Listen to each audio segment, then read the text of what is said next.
Okay, hi. Hi everybody. Thanks for being here. Thanks for liking and subscribing.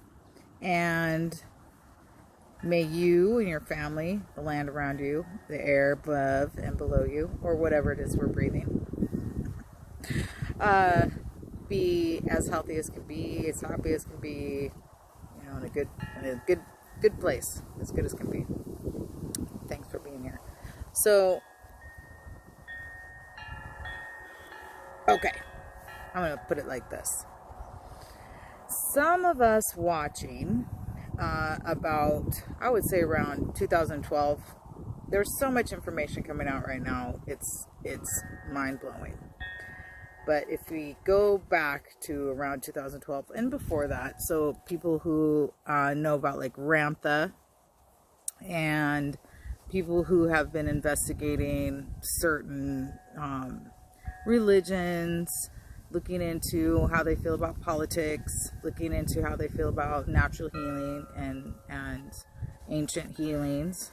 And around 2012, the information really started flooding in that we are connected to galactics. People are Pleiadians and Sirians and Lyrans and Andromedans and the plethora of galaxies and planets that are out there. And people started, sharing stories about like aliens and certain happenings, things that I would consider miracles with each other. How we already recognize, like if you think about somebody, they'll call you, or you've been thinking about somebody for a while and you get a text message from them. They're like, hey, I've been thinking about you. Or you actually message them and then you find out that they've been thinking about you. We see these synchronicities. And then we've also figured out that there was a vibration over the planet.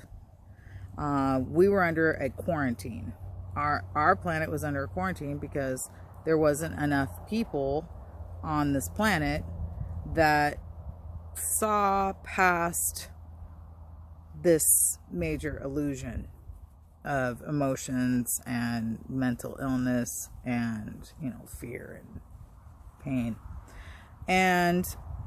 And now, so I mean, there's a plethora of things, like if you know about Chiron, or if you listen to like Barbara Marx Hubbard or Dolores Cannon or Edgar Cayce, you know about this, or Tesla, or any of the more modern folks that started tapping into who we really are and what we're actually capable of. Okay. And also, now we're starting to find out that a lot of people who've been told they're African American are Indigenous American. And if you don't know, the Supreme Court ruled that half of Oklahoma, including Tulsa, belonged to the Cherokee. Yes! Like, oh, I know that there's so much dancing going on somewhere. Even though I think, hopefully this will continue. Also, there's a lot of people being called to take responsibility for, like famous people or groups that are involved with groups. I'll just say that groups that are supposedly good, and recognizing like there's been some violations to people, especially young people, and all this is coming out, like pharmaceutical companies, like all this stuff is coming out along with what's also happening. And then from my own experience, I don't really like politics because from my understanding and from what I've seen from each politician is that they might say certain things when they're coming into office, and then once they get into office, they're not really doing, or they might do part of what they were going to do. But I'm starting to realize, like, politics is all, I think in another video I said politics, if you break that word down, it's like politics. You're giving your energy to a group of people that are like ticks. And if you're lucky enough to live with a human, they will pull that, or, you know, a god in human form, they'll pull that tick off. But in our world, we like voluntarily let these things come in. So with all of these things, oh, okay, politics. I was going somewhere with this. I've been getting like so many emails from politicians that never could give two blanks about my life or most people's lives, literally like bombarding my emails. I know I am not the only one, and it's with an agenda, because how they're coming is very direct against somebody who most people aren't a huge fan of in the first place. So why the extra? I don't really understand that. Why the extra everything? Why the extra regulations? A video was shared with me from somebody on Facebook about someone talking about everything that's going on. I'm tired of saying that. Everything that's going on. There's always everything going on. But that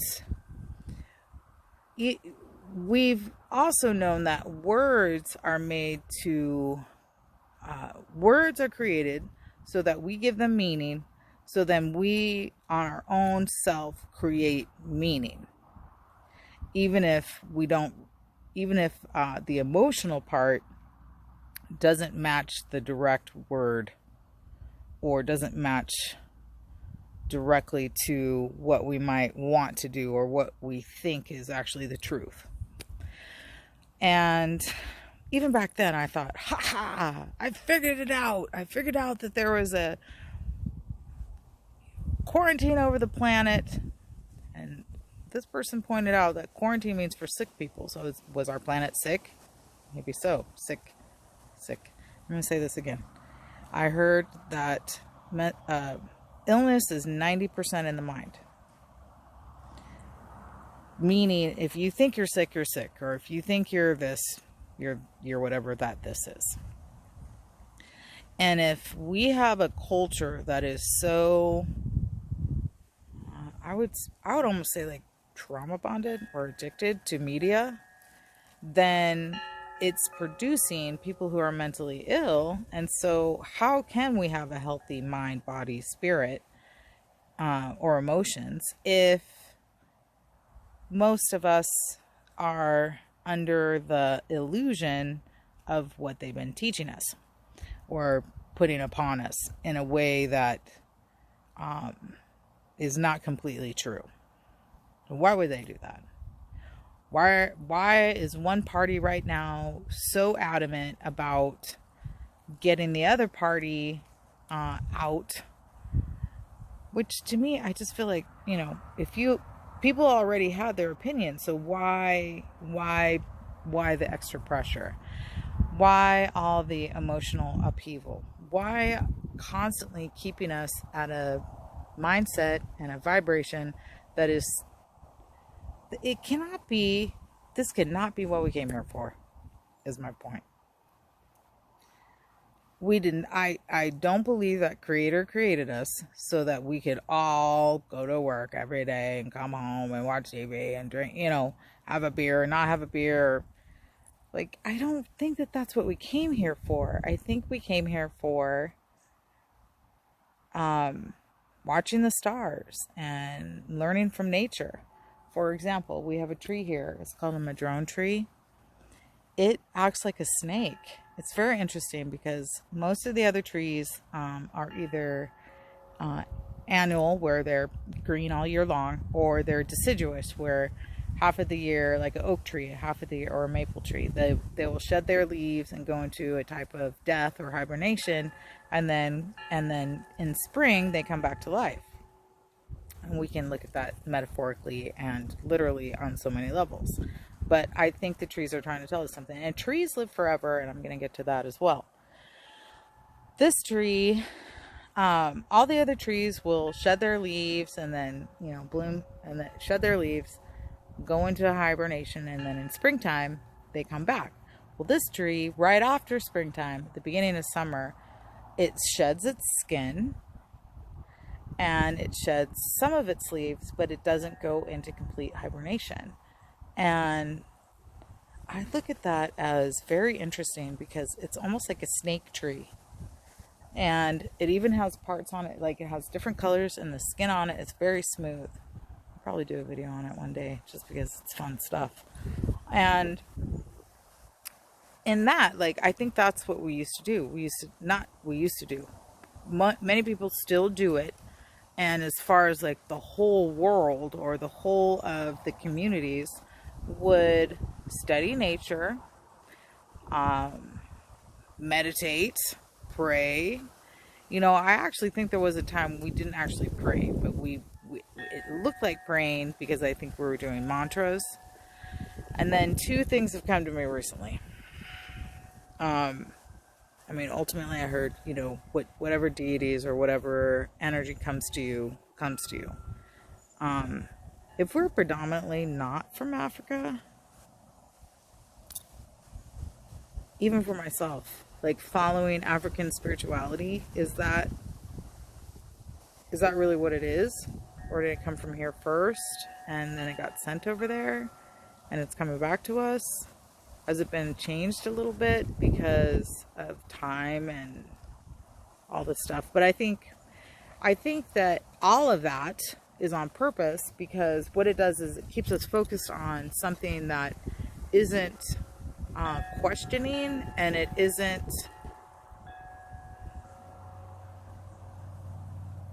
a practice that we're doing every single day. Like maybe if we went to church every single day in the mornings, like everyone on the planet went to church. Okay, for example, what if when we got to work, for the first 15 minutes, everybody in the workplace did some stretching and did their spiritual thing? Like, do you know how much diversity that would be in the workplace? There would be some people who wouldn't practice anything. Some people would, you know, it would range between Judaism, Islam, Christianity, Wicca, Buddhism, Hinduism, Taoism. It would be so many different things. And if we're all practicing together and we can see how we all practice differently through these different connections, is it possible that we might actually see how much more we have in common? And then as we're practicing those things, maybe we start seeing like all the connections between each one of those practices, where they came from, and just keep going. I think we can live forever. I know that these beings that are from those they claim are in the Bible and in other great spiritual teachings, lived for hundreds, if not thousands of years. And I'm going to keep saying it. I think that is the ultimate plan. I think the ultimate plan is to keep us in pain. You know, as far as like the energies, to keep us in pain and keep us in fear, and to have us focusing on things like masks. Who's wearing one? Who's not wearing one? Who's coughing? Who's not coughing? You know, shields and all this stuff. And what the heck, fire? You know that they would hire people in certain countries to come and touch babies because touch is so important. So why are we all agreeing that this is okay? Plus, also, we're human beings we are beings. Okay, I'll just say that we are beings that have been here on this planet, existing. Oh my goodness, forever. You know, do you think we had like sanitizer? And you know, in some cases, it's impossible to keep your distance from somebody else.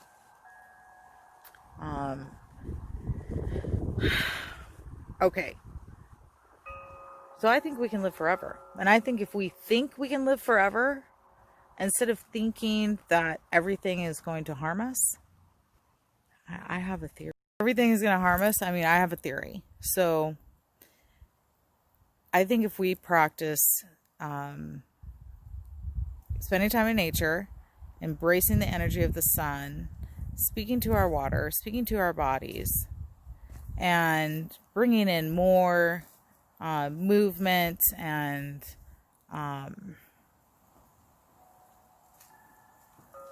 Meditation, really, kind of stepping outside into another realm. I think that we can live forever. I think we can live forever, at least hundreds of years. And then a lot of the things that we consider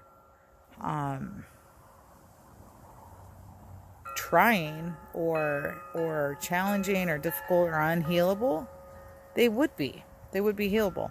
Why are we told a story about Sari, who becomes Sarah, having a baby at 800 years old? 800. I can't even fathom that. And I think that that's the point. I think the point has been to keep us from fathoming that we are capable of living for hundreds of years. That through basic spiritual practices, that we can, defy the law that they've told us. Because besides that, we're all one. And vibration and action, I think the other laws are mutable, meaning we have influence on them. And then if we all know we're connected and we are all one, we're all one mind of the great creator. And, for me personally, the great creator is a female. That doesn't mean that's for everybody, and however it works, that's awesome. But I get that because the planet is here every morning. I wake up and every night I go to sleep. Here's the planet. She's still here. And all these different things. And I think that gender in general is interchangeable, because there are things on this planet that do that on their own. And that's why I think it's so important to study nature. All the different animals and species but we have several trees on this planet that are at least 5,000 years old. So, and if we are part of the tree of life, right? I don't know. I just have theories. All right. That's my share for today. I'll be back again. May you, your family, your children, I don't think I said that the first time, but I include that with family, the land around you, your animals, and the whatever we're breathing, may it be air around you and above you, be healthy, well as can be. All right, see you next time.